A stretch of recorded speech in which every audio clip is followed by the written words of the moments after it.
হ্যাঁ বন্ধুরা, তো আজকে কেপির কাট অফ নিয়ে কিছু আলোচনা করতে, ঠিক আছে। এই মালটা ডাব্লিউবি ফেল করেছে ক্রিকেট, মানে আর নাম্বার ভালো ছিল, 56-57 ছিল, ঠিক আছে। তো মাঠে দৌড়তে পারে না, পা ভেঙে নিয়েছে, হ্যাঁ, তো পস্তা নিয়েছে, ঠিক আছে।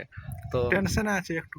দেখা যাক কেপি কত কাটে যায়, সেই আলোচনা করে উঠুকে। হ্যাঁ, মানে এক্সপিরিয়েন্স বান্ধা পড়ে, আর মোটামুটি ভালো এক্সপিরিয়েন্স আছে, প্রতিবার ইন্টারভিউ ফেল করেছে। হ্যাঁ, তো কত কাটে যাবে কেপি? মোটামুটি এখন ইউ আর 50 থেকে 49-এর মধ্যে একদম কনফার্ম। ইউ আর হ্যাঁ, আর অভিষেক অবশ্যই ম্যাক্স টু ম্যাক্স হয়তো 43 থেকে 43.5-এর মধ্যে থাকবে। 43 থেকে তোমরা ধরে নাও 45-এর মধ্যে থাকবে, ম্যাক্স টু ম্যাক্স। ওটা কি চান্স পাওয়া যাবে? একদম পিডিএ নাকি কনফার্ম 100-100-র মধ্যে? 100%-এর মধ্যে 90% চান্স আছে। কেপিটে না ক্যাপিটাল যারা মোটামুটি ওবিসি 43 থেকে 45-এর মধ্যে, তারা আরামসে খাই দেয়, আরামসে মজ করো, মানে মাঠ প্রস্তুত করো এখন, ঠিক আছে। প্র্যাকটিস করো পুরোপুরি।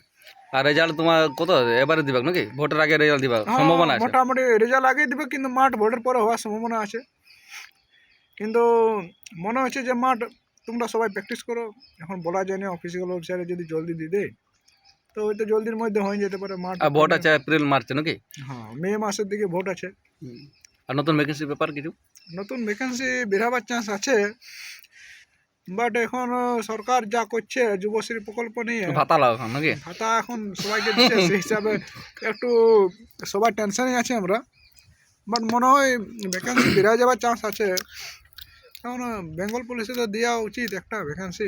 এখন ভাতা লাও শুধু, ঠিক আছে। ভাতা লাও, বিন্দাস থাকো। এখন সরকারের ঘুম এখন পুরো ঘুমাচ্ছে, বিন্দাস। এখন ভাতা দিয়ে নেই, বিন্দাস ঘুমাচ্ছে, ঠিক আছে। 1,500 টাকা করে লাও, এনজয় করো, এনজয় করো, আমিও এনজয় করছি।